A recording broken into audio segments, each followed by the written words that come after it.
Hello there, guys, and welcome back to the 6 Yard Banter. Today, I want us to have a conversation as regards some things that have been flying about the last couple of days.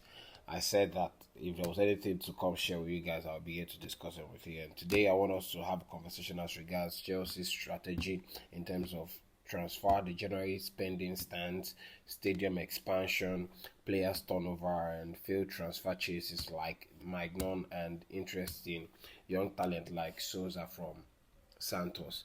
And then there are questions around whether the club is building or just keep trying to keep afloat. Are we doing enough to compete at the top? Let's just unravel and unpack this. They are currently happy with the squad and would only sign a player capable of taking the club to the next level. So yeah, this on the surface, it's a smart move. Not going to take that away, but then are we going to say that the, the current squad that we have is enough to take us or mount a title challenge or even help us? This squad, don't get me wrong, yeah, this squad is good enough to challenge for top four. But are we? How long do we want to keep challenging for top four? When are we going to take the initiative to start mounting a title challenge? Especially when we see that Liverpool are still struggling, and clubs like Man City and Liverpool are still struggling to be consistent in terms of winning and all that. And the only team that is there that is showing consistency is Arsenal, which I believe at some point is still going to crumble or start to have their own uh, lapses and fall. It's a perfect time for this would have been the perfect time for Chelsea to at least bridge the gap. And if we have an opportunity to sign players that would help Chelsea bridge the gap between the two favorites, why not? And it's impossible. I refuse to believe that there are no players out there that can take Chelsea to the next level. What I think the club are trying to do is they're trying to buy players that will not cost so much. You want to buy uh, players that would be good for present, and then in case you decide to sell, you're not going to be you want to be able to make profit from it at the same time. That's what I believe Chelsea are intending to do. But thinking about the team itself, I don't think that's a priority for the directors and the higher ups. So if you tell me that they will only spend when they see an opportunity to buy players that will take the club to the next level, there are many of them there that will take the club to the next level. You still have Rodrigo there. You still have Kenyan Yildiz. Okay, there's an opportunity to buy uh, uh, Ivan Tony. Let's just talk about Ivan Tony. You think that if we have someone like Ivan Tony in the squad right now, that there won't be a difference? Of course, there will be difference. You think that if we had the opportunity to buy Victor Osimhen in the summer, that it won't take Chelsea, it won't make a difference for Chelsea? You talk about Mike Maignan. We had an opportunity to, and it wasn't costing a fortune. It was just 20 million euros or pounds that AC Milan wanted, and Chelsea were lowballing them, offering them 12 million. These are opportunistic moves that Chelsea did not capitalize on. So when they say there is money for Chelsea to spend in the January transfer window, but then they they want to buy players that will only take the club to the next level. There are plenty of players out there in the market that will take the club to the next level. I just think that Chelsea would actually go down that route. I think what they would want to do is go for that uh, players with potentials, future potentials, not ready-made players. That's what Chelsea's strategy is, and I think that's what they are going to double down on. That's my take on that. Let me know what you guys think about that. Now let's talk about stadium expansion. According to reports, the expansion of Stamford Bridge, I mean the Elscourt and stadium issue. According to report, expansion of Stamford Bridge is now most likely. The Earl Court Development Company, that's ECDC, is expected to secure planning permissions by the end of 2025. That could block relocation or the sales of Stamford Bridge site. This one, I don't know. I think I don't know what to say as regards this issue because we all know that having enough revenue, okay, is very important for a club like Chelsea. We cannot afford to be limited to just 45,000 sitters in this sitters stadium size for a club like Chelsea. While Arsenal are already making plans to have 70,000 worth of capacity, and we have an opportunity to get Earls Court, and they've just been going front and back, and they've not even made any move as regards that. It's really, really crazy.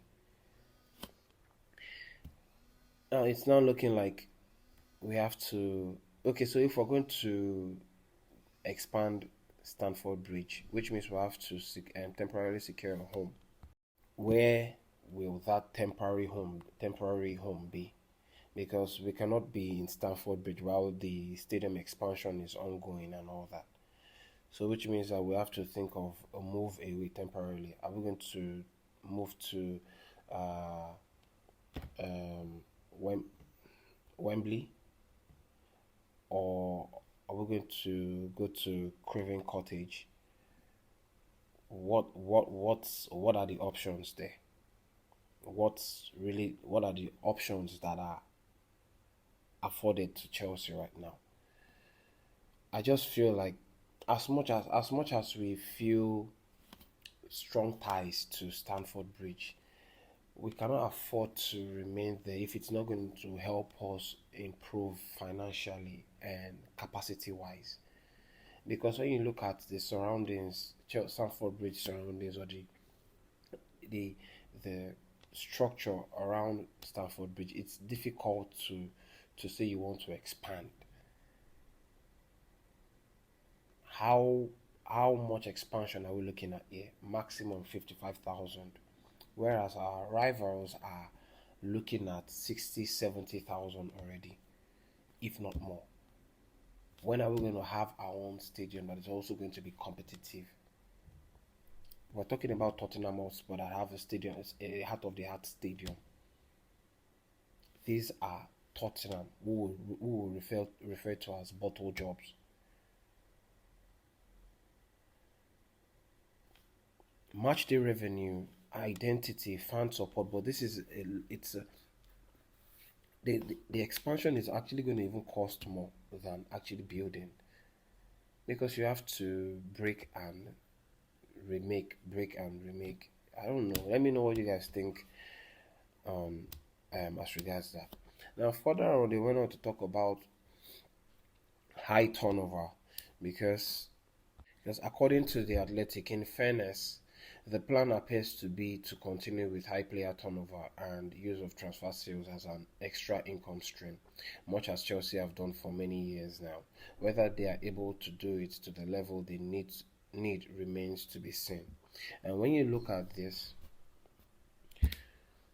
selling player is necessary under financial fair play and UEFA rules.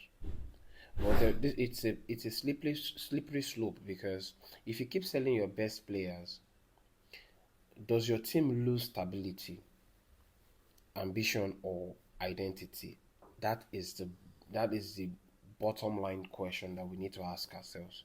How much are we going to be able to do when we how are we going to improve while selling our best players for profit? That's the issue. At some point, one of the ones that are remaining who are ambitious enough would want to leave. Players like Cole Palmer at some point, if he sees that Chelsea is not matching his ambition, players like Enzo Fernandez sees that Chelsea isn't matching his ambition, might want to seek a transfer move away to a club that matches his ambition and will be able to give him the platform to reach and maximize his potential.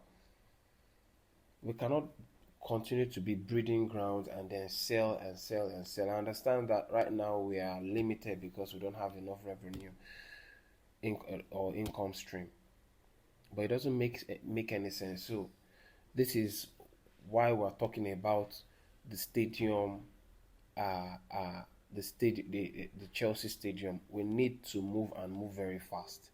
Other teams, other top clubs are moving. Even teams like Everton are moving, and they are making the most from match attendance while we're still on 45,000. It doesn't make any sense to me. Okay, we're going to lose our best players like this, and I dare say we'll end up losing Maresca because Maresca will at some point want to challenge, and we cannot, we can't, we will not be able to give him that if we keep losing or selling our players for profit. That's just what I think. What do you guys think about everything? Okay, and then it's when we talk about players missed targets, Mike Mignon and amongst others, we had an opportunity to get Mike Mignon, like I said, but we decided to look the other way. We also had the opportunity to get Donnarumma too, but we looked the other way because of Chelsea. The directors believe that they were being overpriced. I mean, calibers of player goalkeepers like Mike Mignon, you think will not be an upgrade on Robert Sanchez. I know that Robert Sanchez has shown massive improvement, but it's nothing compared to the level of Mike Mignon. When you have someone like Mike Mignon in your goalpost, you are you are halfway the to winning a game. Players like goalkeepers like Donnarumma, players like Maguire of Crystal Palace, who's actually in his final year of his contract. Why are Chelsea not looking towards these players, these people? I really do not know because this would be steals. The value that they're quoted for is not it's not even costing a arm and a leg. It's really ludicrous what the strategy or I understand the strategy therein, but sometimes you have to make compromise to be able to plan for now and also the future. Thomas Tuchel also said the same thing. You will not have a future if you do not secure the now, if you don't fix the present. That's what I'm trying to say in essence.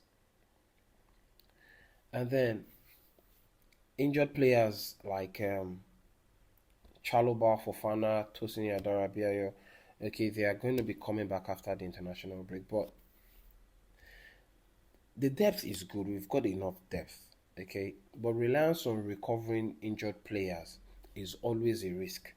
If injured players mount, if players, if injuries mount, so to say, like against Liverpool, thank God that Liverpool, the Liverpool we won at Stamford Bridge is not the Liverpool we played last season in the first leg of the Premier League, where they were firing on all cylinders.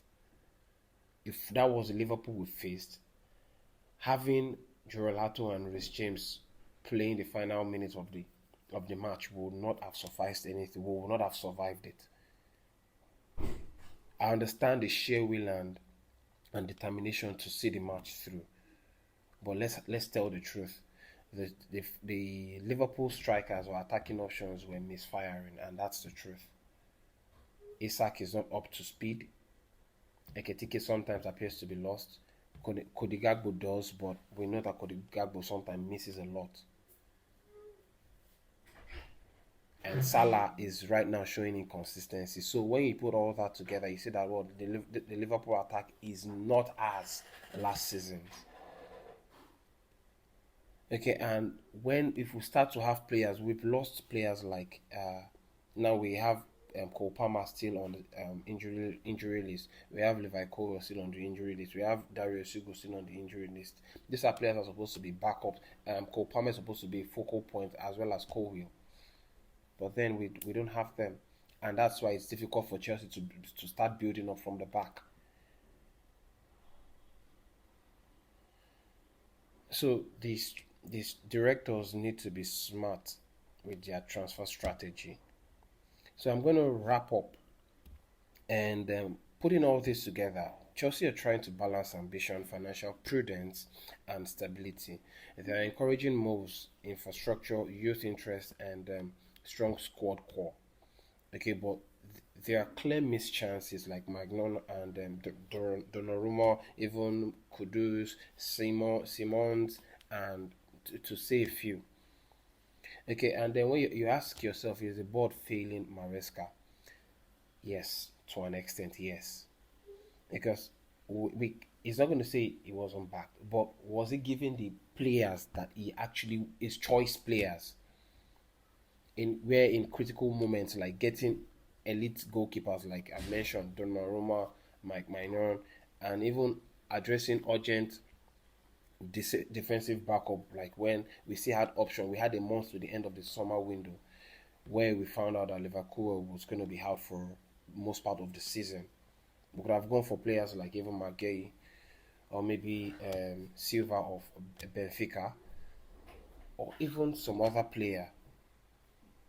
But Chelsea opted against it and decided to go with only Jorel Ato because we have Josh Achiampong, which is good, trying to give and create a pathway for